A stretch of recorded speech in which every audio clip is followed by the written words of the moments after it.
hermanos en la fe de nuestro Dios y Padre, nuestro Hijo amado Cristo Jesús, paz a vosotros. Pueden tomar su lugar. También saludamos a nuestros hermanos que nos ven a través de la plataforma digital.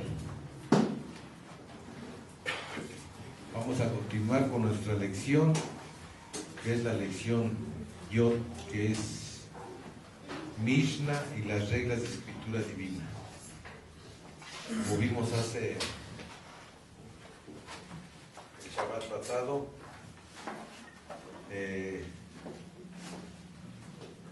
ya saben ahora sí que es el Mishnah.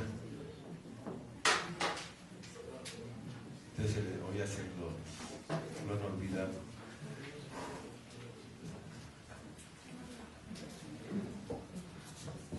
El Mishnah, vamos a dar un repaso rápido. Dice, el Mishnah es la primera gran recopilación escrita de la ley oral judía.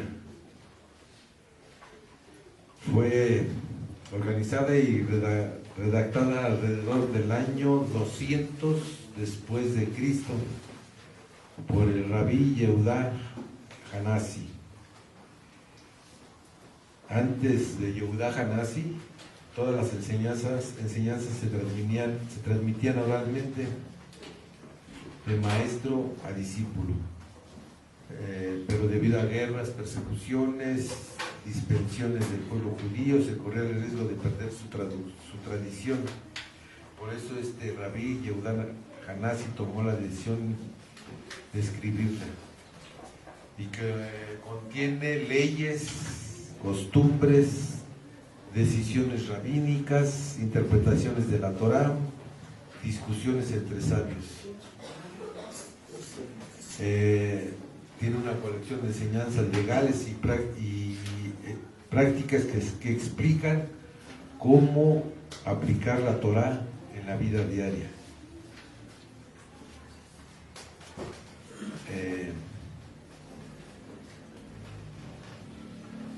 Entonces, el Talmud está compuesto por la Mishnah y la Gemara. Las dos forman el Talmud, que es la tradición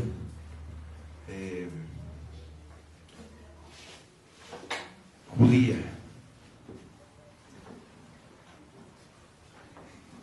Aquí ya tienen alguna pregunta, algún comentario. Nada, ¿me puede repetir que la Talmud está compuesta por la Mishnah y el... permítame. La Gemara y Mishnah hacen el Talmud. Y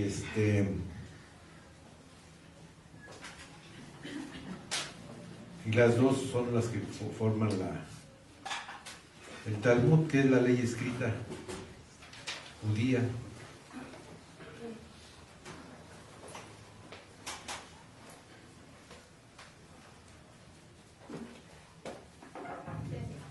Sí. Entonces, vemos que aquí está escrita más que nada, básicamente, por lo que es tradición de hombres. Y existen dos tipos de Talmud, que es el Talmud de Jerusalén, que es el más antiguo y el más breve. Y también existe el Talmud de Babilonia. Ambos tienen la misma Mishnah, pero sus explicaciones difieren. Entonces vemos que la Mishnah es la ley oral escrita y la Gemara es la explicación. Y que hay dos tipos de Talmud, que es el de Jerusalén y el de Babilonia.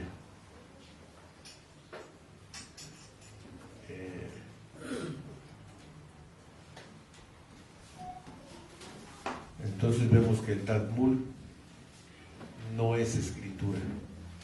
El Talmud es ley oral judía puesta por escrito, explicaciones rabínicas, debates, opiniones, discusiones legales, costumbres,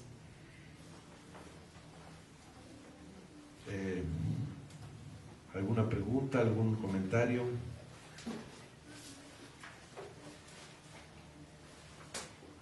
Mi hermano. Sí, hermano, yo tengo una pregunta, hermano, con respecto a,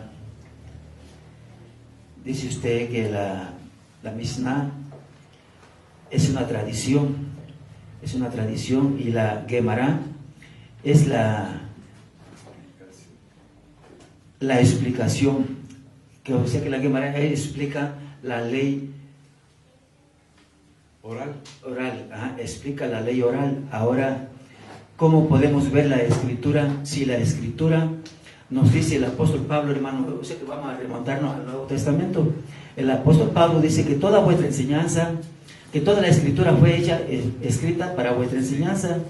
Y cuando la Escritura está dando testimonio de un pueblo cómo fue caminando con Dios, y ahora esa es la explicación que habla solamente los rabinos, que hablan de cómo Dios se manifestó con su pueblo. Él lo está explicando, la forma de vida que vivió el pueblo de Israel caminando de la mano con Dios.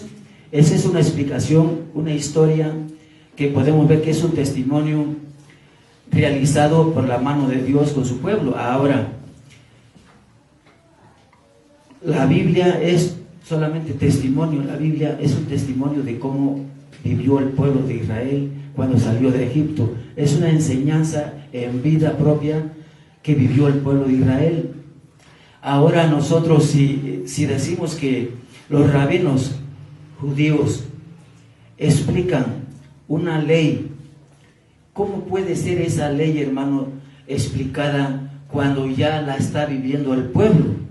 Solamente es una tradición o una como dice, de padre a hijo. ¿Qué es lo que se transmite? Se transmite una enseñanza moral, ¿verdad?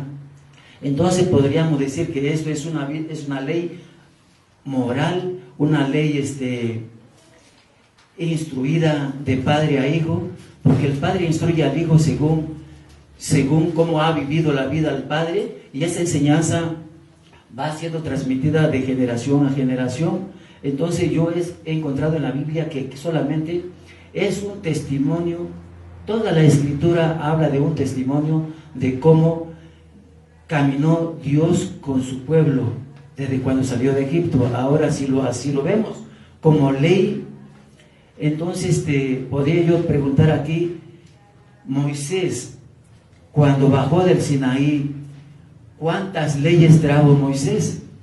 Porque el único rabino que puedo decir yo que instruyó al pueblo de Israel fue Moisés, que Moisés no tuvo el tiempo suficiente, se podría decir, para enseñar todas las leyes al pueblo. Ahora los rabinos judíos, por medio que se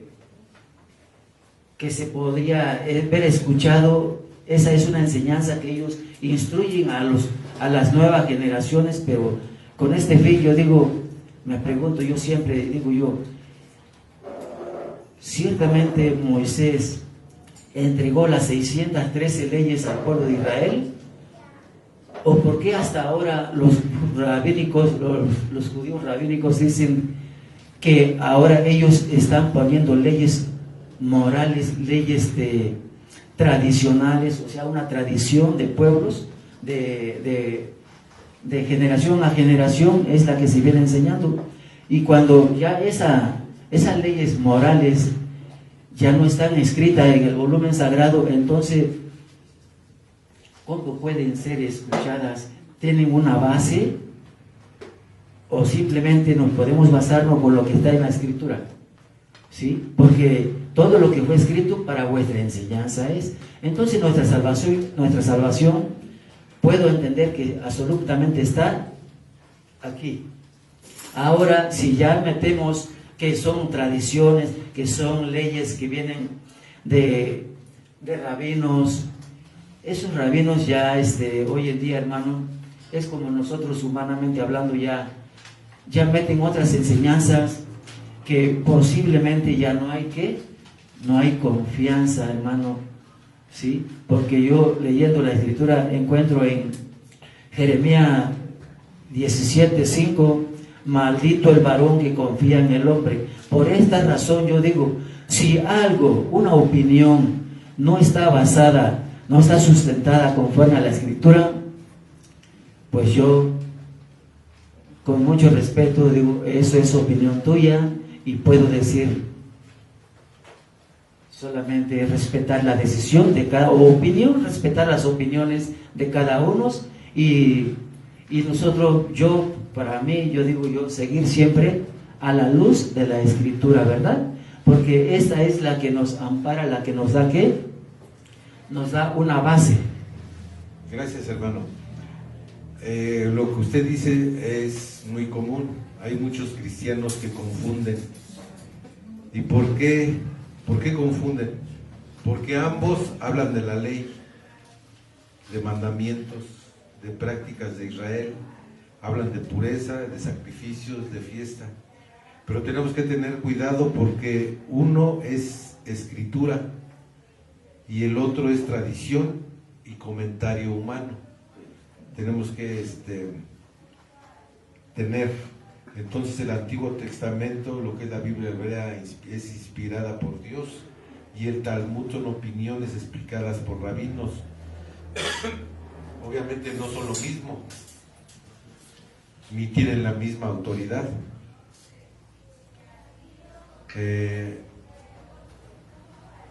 ¿Por qué muchos se van, o los judíos han hecho esto?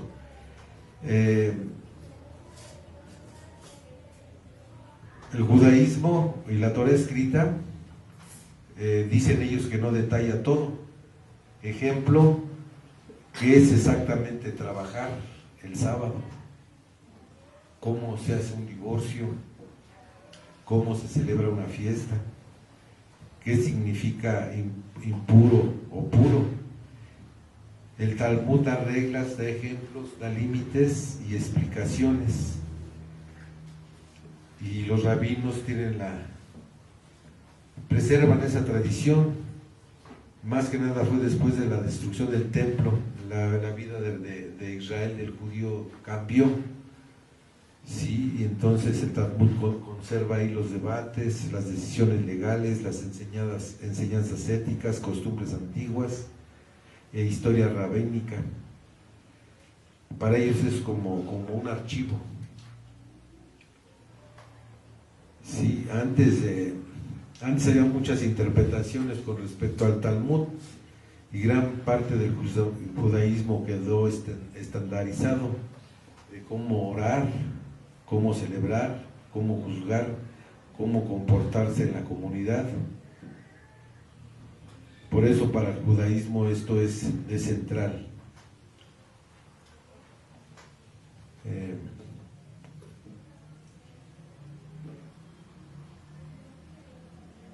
¿Por qué se reemplazó muchas funciones del templo? Después de que el templo fue destruido en el año 70 después de Cristo, el judaísmo cambió de culto con sacrificios a culto basado en estudio y oración. El Talmud se volvió la base para la vida religiosa.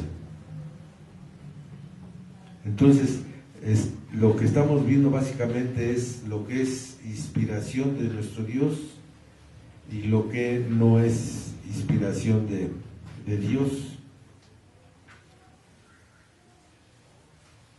Para nosotros como cristianos, la Mishnah nos puede ayudar a comprender qué son los fariseos, los escribas, los debates del primer siglo, temas como el sábado, pureza, leyes, diezmos, sacrificios. Muchos temas que aparecen en los evangelios son discutidos también en la Mishnah. Pero como vemos, la Mishnah no reemplaza la Torá, solo la explica. No es escritura, pero se estudia porque conserva la tradición de Israel, explica la práctica de la ley, ayuda a entender el tiempo de Jesús sirve para comparar tradición contra mandamiento divino. Entonces, es básicamente lo que es la Mishnah. Ya volviendo al tema, ya no hay ninguna pregunta, ningún comentario. El objetivo es que nosotros como Iglesia de Dios diferenciemos lo que es la palabra de Dios con lo que es tradición de humanos o escrituras de humanos. La lección que estamos leyendo, lo que es las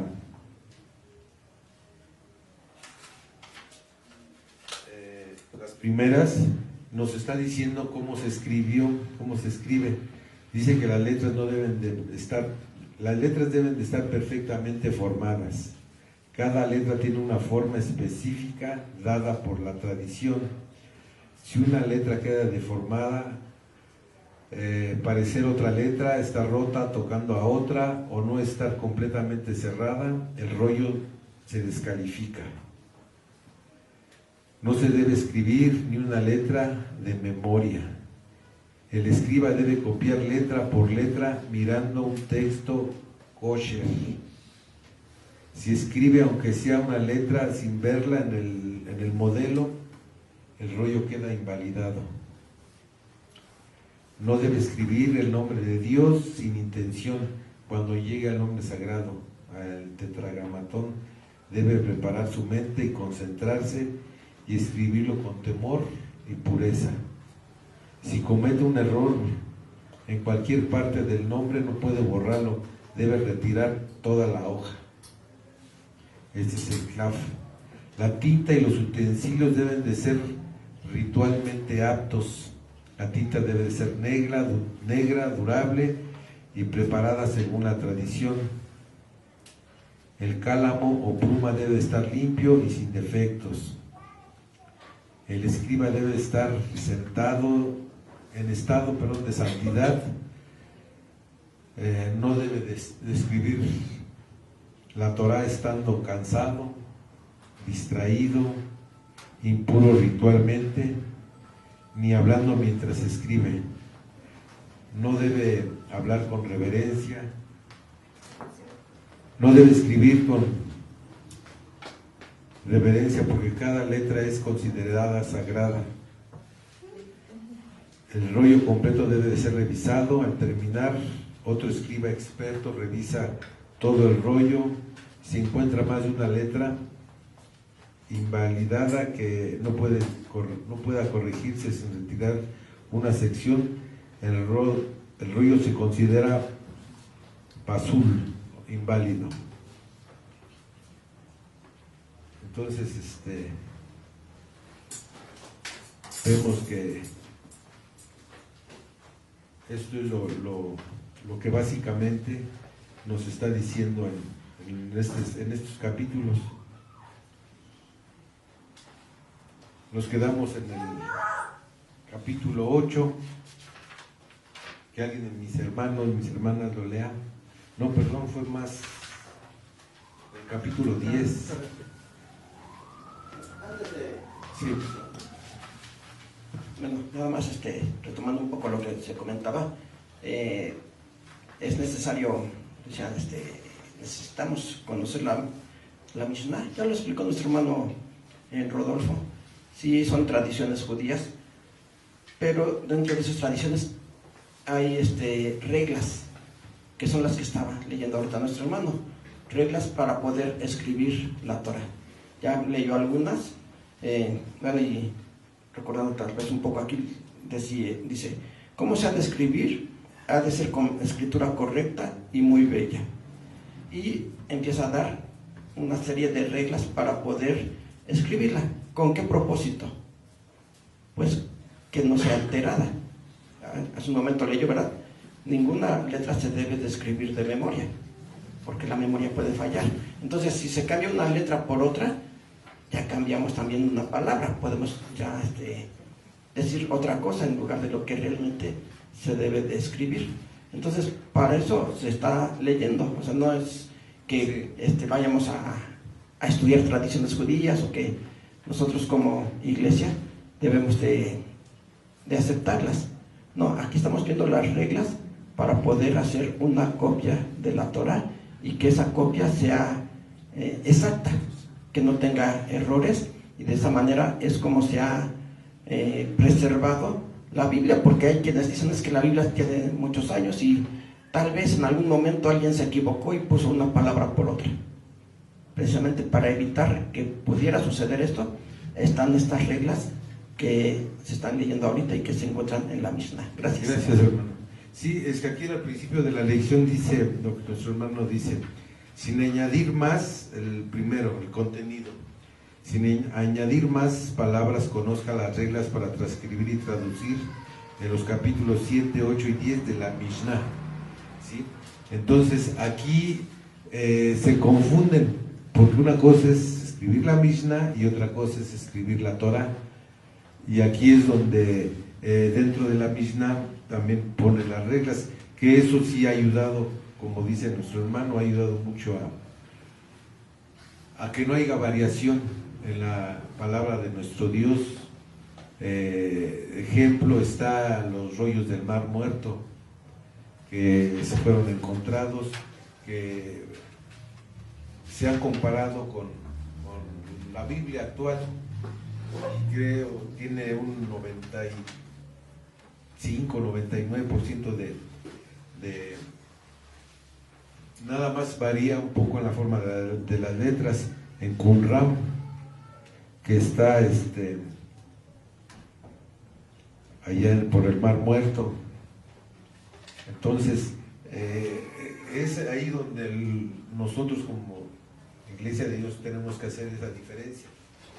Sí, o sea, sí ha servido, porque esas reglas hasta el día de hoy siguen vigentes. ¿Sí? Es parecido al español, más adelante lo veremos. Alguien de mis hermanos, mis hermanas, que lee continuidad al capítulo 10. ¿Por cuál nos quedamos, perdón? ¿Sí fue el 10 o el 8? Bueno, desde el 8.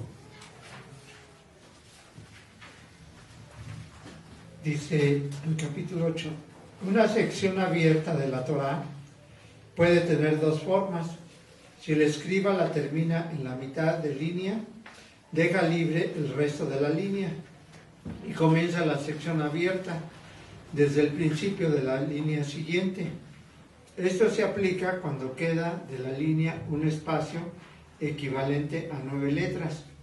Pero si queda menos de eso o terminó la sección al final de la línea, deja sin escribir la línea siguiente y comienza la sección abierta al principio de la subsiguiente. 2. Una sección cerrada puede tener tres formas.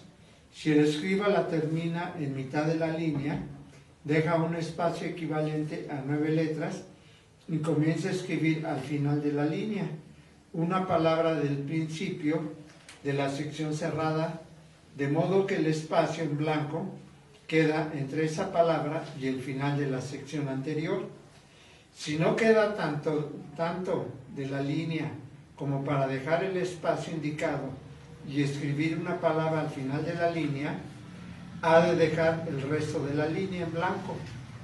Dejar también tan breve espacio al principio de la siguiente línea y comenzar a escribir la sección cerrada desde el medio de la línea.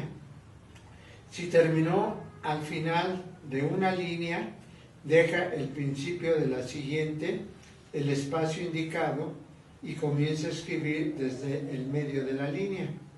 Se puede decir, por consiguiente, que una sección abierta comienza siempre al principio de la línea y una sección cerrada comienza siempre a la mitad de la línea.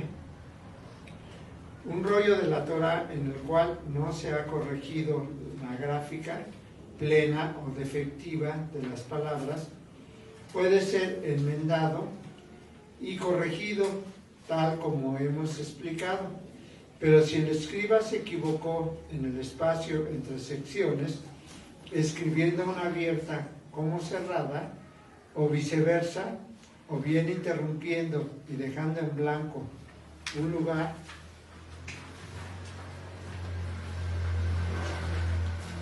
donde no comienza una nueva sección, o continuando la escritura sin dejar espacio, donde sí comienza una, o modificando la forma prescrita de los pasajes poéticos, ese rollo de la Torá está descalificado y no tiene otra enmienda, salvo desechar toda la columna con la cual el escriba se equivocó. Cuarto, puesto que he visto una gran confusión en todos los rollos de la Torá que revisé, y con respecto a estos asuntos y aún a los masoretas, aunque escriben otras obras destinadas a aclarar cuáles son secciones cerradas y cuáles abiertas, difieren entre sí, tanto como los rollos sobre los que se basan. Me ha parecido escribir aquí acerca de todas las secciones de la Torá, cuáles son cerradas y cuáles son abiertas, como también la forma correcta de copiar los pasajes poéticos, para que con base a esto se corrijan y enmienden todos los rollos de la Torá. Para ello me he basado en un rollo famoso que se encuentra en Egipto y que contiene 124 libros de la Biblia, rollo que fue usado durante muchos años en Jerusalén para corregir con base a él todos los rollos de la Torá. Se basaban en él porque había sido corregido por Ben Aser, el cual lo había revisado escrupulosamente durante muchos años, corrigiéndolo cada vez que lo copiaba, y de allí copió el rollo de la Torá, que a mi vez escribí conforme a las reglas tradicionales. El Cántico del Mar, Éxodo 15, del 1 al 9. Debe escribirse en 30 líneas. La primera se escribe como de costumbre y las siguientes una con espacio en el medio y la siguiente con 2 espacios intermedio, de manera que la línea quede dividida en 3 partes y al espacio de una línea corresponda escrito en la siguiente y viceversa. He aquí la forma, ver texto hebreo. En toda la Torá, tanto en los pasajes poéticos como en el resto del texto, el escriba se ha de esmerar en que cada letra esté muy cerca de su vecina, sin unirse a ella ni apartarse demasiado, para que una palabra no parezca como 2, sino entre letra y letra. Medie un espacio como el grosor de un cabello. Si pone 2 letras separadas a tal punto que un niño no familiarizado con el texto confunda una palabra sola con 2, el rollo queda descalificado hasta que se le enmiende. Capítulo 10. De esto se puede inferir que hay 20 cosas, cualquiera de las cuales basta para descalificar un rollo de la Torá, que por causa de cualquiera de ellas pasa a ser como un Pentateuco corriente, de los que se emplean para enseñar a los niños, pero carente de la santidad de un rollo de la ley, y prohibido para ser usado durante la lectura en público. Ellas son, primero, si está escrito sobre la piel de un animal impuro. Segundo, si está escrito sobre la piel de un animal apto, pero no tratada para convertirla en pergamino. Tercero, si la piel está trabajada, pero no con destino a un rollo de la ley. Cuarto, si no fue escrito del lado que corresponde al de la carne. Si se trata de hebil o de pelo, si se trata de clav 5. Si ha sido escrito en parte sobre Gevil y en parte sobre Clav. 6. Si ha sido escrito sobre Tuxus. 7. Si ha sido escrito sin trazar líneas. 8. Si no ha sido escrito con tinta negra indeleble. 9. Si ha sido escrito con otra lengua que no sea la hebrea. 10. Si escribió las menciones del nombre divino sin predisponer especialmente su ánimo para ello. 11. Entre cada nueva parashá o sección debe haber un espacio de 9 consonantes. 12. Se omitió aunque no sea que una letra. 13. Se añadió aunque no sea más que una letra. 14. Si hay letras que se tocan unas con otras. 15. Si la forma de alguna letra salió tan deteriorada que resulta ilegible o confusa. 16. Si hay letras demasiado próximas o apartadas, de manera que dos palabras parezcan una palabra parezca dos. 17.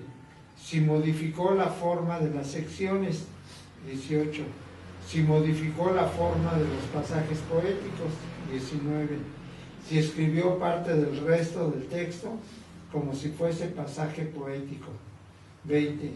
Si no cosió las hojas del pergamino con tendones desecados de animal puro. Gracias, hermano. ¿Nos puede explicar qué leyó?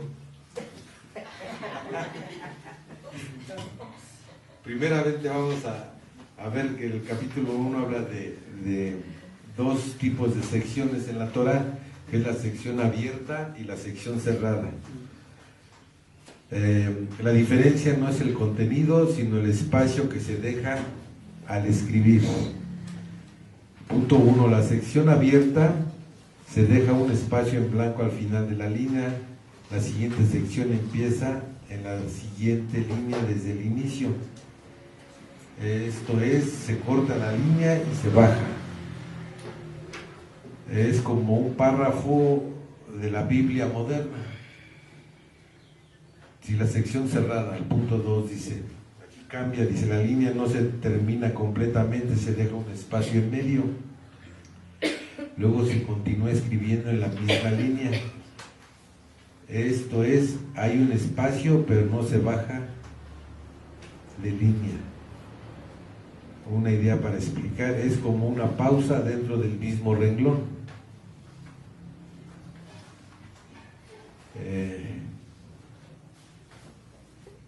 Dice que si el escriba confunde una sección abierta con una cerrada, o pone espacios donde no van, o no deja espacios donde debe de ir, el rollo queda descalificado, inválido, y no hay arreglo fácil. Hay que desechar toda la columna. Una observación, ¿por qué está aquí el pizarrón? ¿Por qué no lo pone para que haya mejor comprensión de los hermanos, para que sepan, ¿no?, a qué se refiere? Pues es sección cerrada y sección abierta. De hecho, sí lo tenemos el ejemplo en la Biblia. Sí. En la Biblia está bien claro cuando están cerrados y cuando están abiertos. Sí, es una palabra, el espacio. Esto es básicamente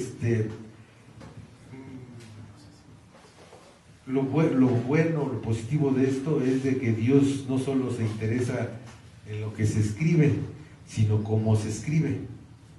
En la Torah hasta los espacios tienen un significado. Sí, mi hermano Santiago. Bueno, sí, se menciona, ya tenemos el ejemplo en la Biblia, ¿verdad? Pero si revisamos la Biblia hebrea, nos damos cuenta que, por ejemplo, un verso termina a la mitad del renglón, se deja un espacio y continúa sobre el mismo renglón cuando hay suficiente espacio. Dice ahí, cuando queda un equivalente a 10 letras, ya no se puede seguir escribiendo sobre ese renglón, sino hay que usar el renglón de abajo. Entonces, es lo que nos está explicando aquí este párrafo que se leyó. Ahora, ¿por qué es necesario todo esto? Alguien podría decir, bueno, ¿y para qué tantas reglas? Pues que se escriba y ya, es suficiente. Porque vemos que incluso para saber si queda el espacio para escribir la siguiente palabra, tienen que contar si caben 10 letras. Si no caben, ya no se puede seguir escribiendo ahí. Y todas esas reglas el espacio que debe de haber entre letra y letra, cuando es una sola palabra, y el espacio que debe de haber entre dos palabras. ¿Eso tuvo algún beneficio? Mucho.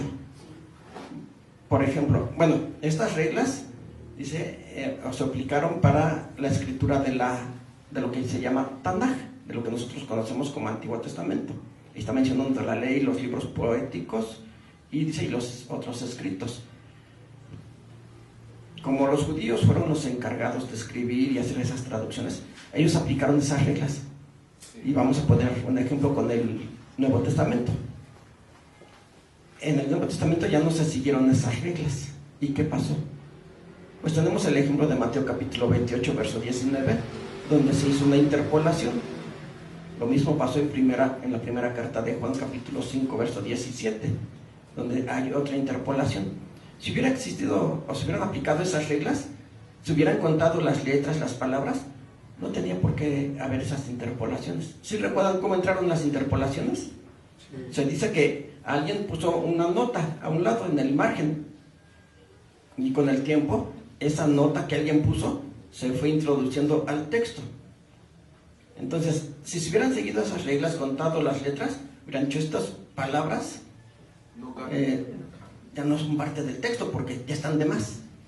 Entonces ahí nos damos cuenta que sí fueron muy necesarias esas reglas. Alguien podría, como decimos, podría decir, están exagerando, están contando letra por letra, el espacio que debe de haber entre una letra y otra, el espacio entre palabras. Si la palabra ya no va a caber en el renglón, hay que pasarlo al siguiente de abajo, pero si no, si sí cabe, entonces dejamos cierto espacio y continuamos, pero va a haber un espacio entre donde termina el verso y comienza el otro. Alguien va a decir, es una exageración.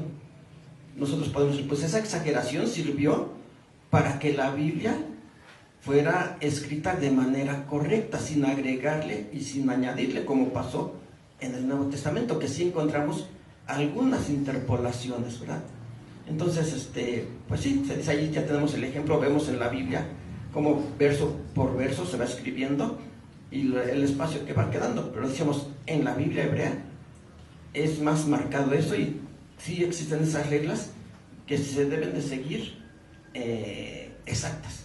¿Para qué? Para que no haya variación cuando se escriba o cuando se hacían copias de esos escritos. ¿Por qué? Porque ahora nosotros decimos, bueno, necesito la copia de un escrito. ¿Qué hacemos? Pues ya hay máquinas, ¿verdad? Las fotocopiadoras, y la copia sale exactamente igual. Pero en aquel tiempo se tenían que hacer las copias a mano. A alguien se le podía olvidar escribir una letra, o al escribir a prisa separaba mucho las palabras, entonces ya aparecen dos y ya se da a entender otra cosa, o junta mucho las palabras y queda como una sola palabra, y eso puede causar confusión. Entonces por eso fue necesario que se pusieran esas reglas, para que los escribas no cometieran ese tipo de errores. Gracias. Gracias, hermano. ¿Algún otro comentario, pregunta? Sí, hermano. Como nos mencionaba nuestro hermano, precisamente hay mucho que ver, ¿no? Lo vemos en la misma Biblia. Dice que a los judíos fue conferida la palabra de Dios, ¿sí? Y obviamente para que nosotros tengamos, por así decirlo, esa seguridad de que el escrito de la Biblia, o la ley, la Tanaj, pasó íntegra hasta nuestros tiempos, es de esta manera, porque se tuvo este cuidado, que efectivamente, le decía yo a mi esposa, hermana Vero, si un niño escribe, a veces vemos una escritura toda encimada, toda corrida, y alguien podría decir, pero se lee y se entiende igual, pero a veces si no tenemos una secuencia lógica, sin comas, sin puntos, como que se lee, se entienden las palabras, pero no se entiende un mensaje o no se puede comprender. Entonces, de alguna manera, ese fue, como decía nuestro hermano, es el cuidado que tuvieron los judíos, y de alguna manera, dentro de la Mishnah, pusieron este tipo de leyes, que sí, efectivamente, decía nuestro hermano, a lo mejor es algo humano, pero lo hicieron ellos en el sentido de cómo transmitir. Precisamente veíamos en la semana unos capítulos de la serie, ¿no?, que habla de Moisés, y ahí dicen, cuéntale los cuentos que nos contaban. Y le digo, no eran cuentos. O sea, para el pueblo judío no era simplemente un cuento, una historia que se contaba. Sí lo hemos dicho de esta manera, era algo que se contaba, se transmitía de padres a hijos, pero no como un simple cuento. O sea, tenía que llevar toda una estructura, y de alguna manera esto nos ayuda. Yo aquí ahorita en mi mano tengo precisamente la Tanaj. Sí, tengo la Tanaj. Y voy a decir un ejemplo bien sencillo. Nosotros leemos en Génesis, ¿no? En el principio creó Dios los cielos y la tierra. Pero aquí, por ejemplo, vienen algunos comentarios. Precisamente esta Biblia, o esta Tanaj, yo la compré porque así me lo dijeron. Viene la traducción del hebreo al español, pero viene con la cultura, o sea, con la creencia de la cultura del judío, que es a través de la Mishnah.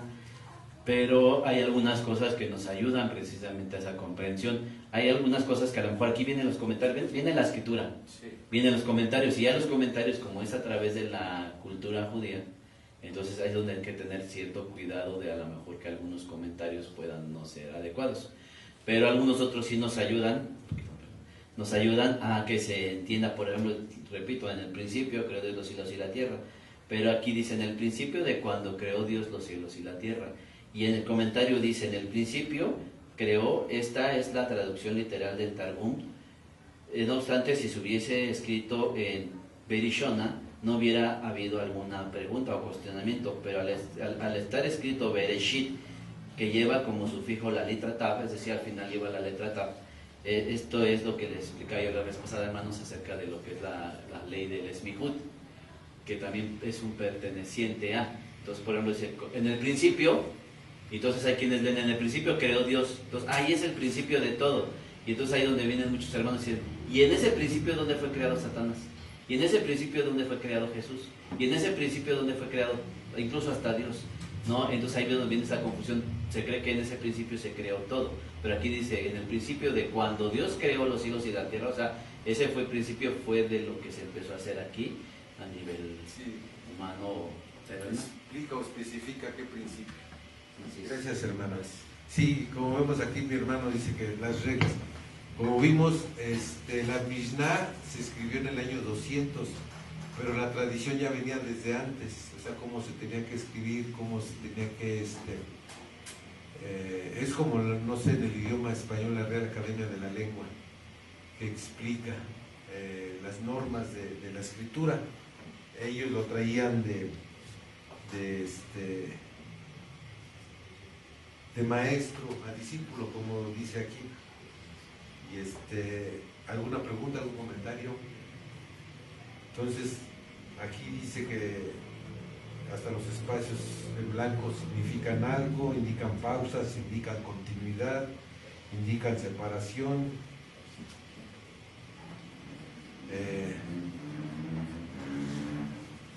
A veces Dios nos dice, nos hace avanzar en línea continua o nos hace detenernos un espacio.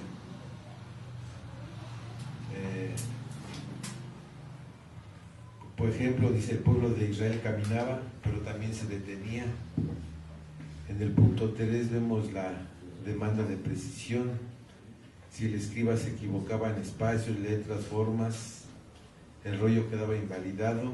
Esto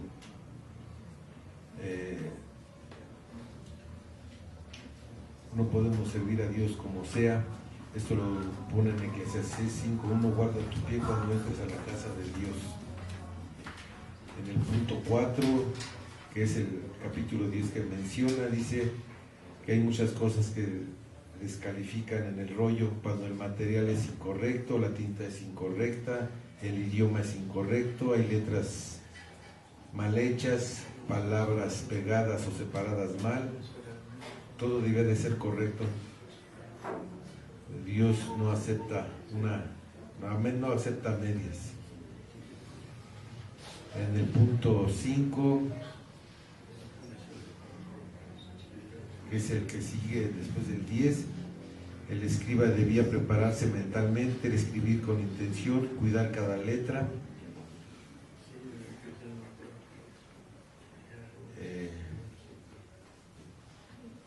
Entonces vemos aquí como Dios es un Dios, no es un Dios descuidado, sino es Dios, y tampoco es Dios de improvisación. Él cuida las palabras, los espacios, los detalles.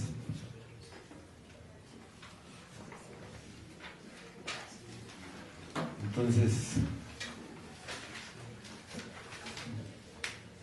esto nos lleva entonces, todo esto que hemos analizado y hemos visto, nos lleva al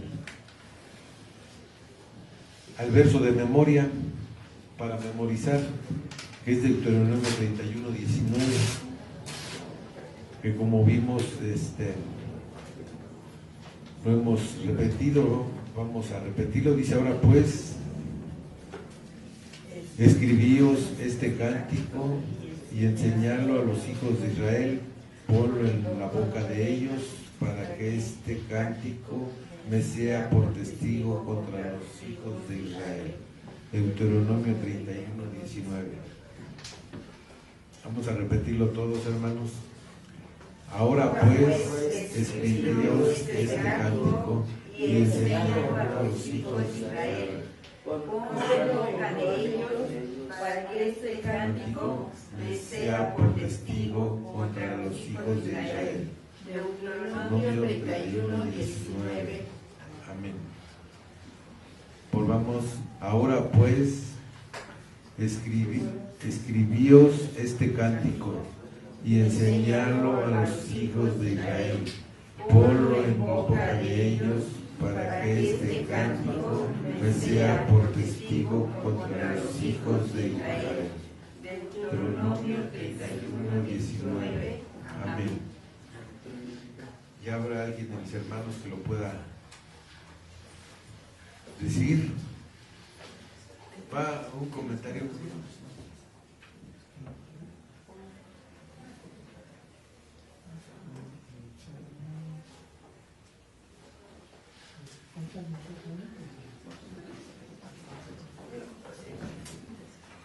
O que lo lea, entre más lo lean, más repetimos. Ahora pues, escribíos este cántico y enséñalo a los hijos de Israel. Ponlo en boca de ellos, para que este cántico me sea por testigo contra los hijos de Israel. Deuteronomio 31, 19. Amén. ¿Alguien más de mis hermanos?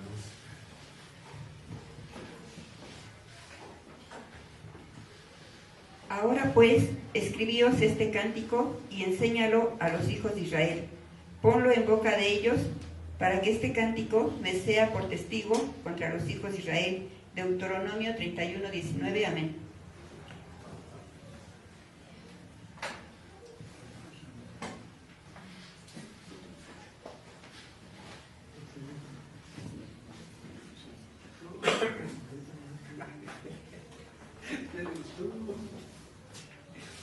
Ahora pues, escribimos este cántico y enseñarlo a los hijos de Israel. Ponlo en bocas de ellos, para que este cántico me sea por testigo contra los hijos de Israel. Deuteronomio 31, 19. Amén.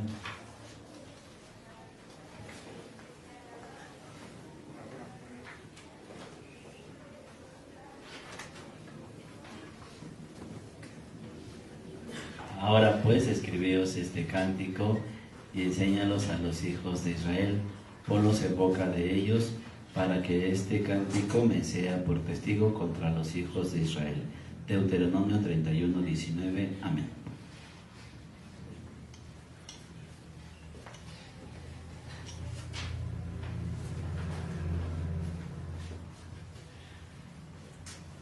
Ahora pues, escribíos este cántico y enseñadlo a los hijos de Israel.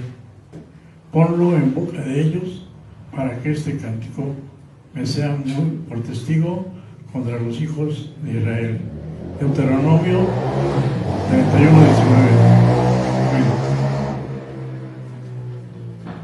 Ahora pues, escribíos este cántico y enséñalo a los hijos de Israel. Ponlo en boca de ellos para que este cántico me sea por testigo a los hijos de Israel. Deuteronomio 31:19. Amén. Gracias. Entonces este es el verso para memorizar que dice: ahora pues, escribíos este cántico y enséñalo a los hijos de Israel. Ponlo en boca de ellos para que este cántico me sea por testigo contra los hijos de Israel. Deuteronomio 31:19. Amén. Vemos aquí que es una orden directa de nuestro Dios cuando dice escribíos, o sea, los está mandando a escribir.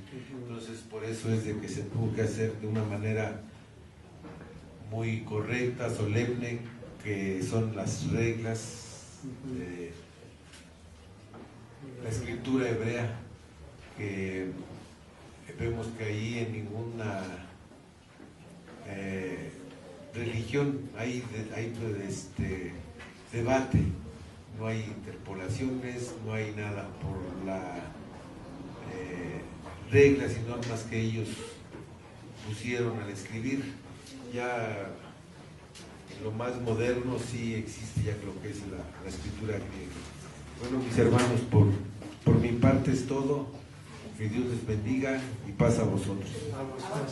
Vamos a recibir a nuestros hermanos, a nuestros hermanitos también nos traen su lección.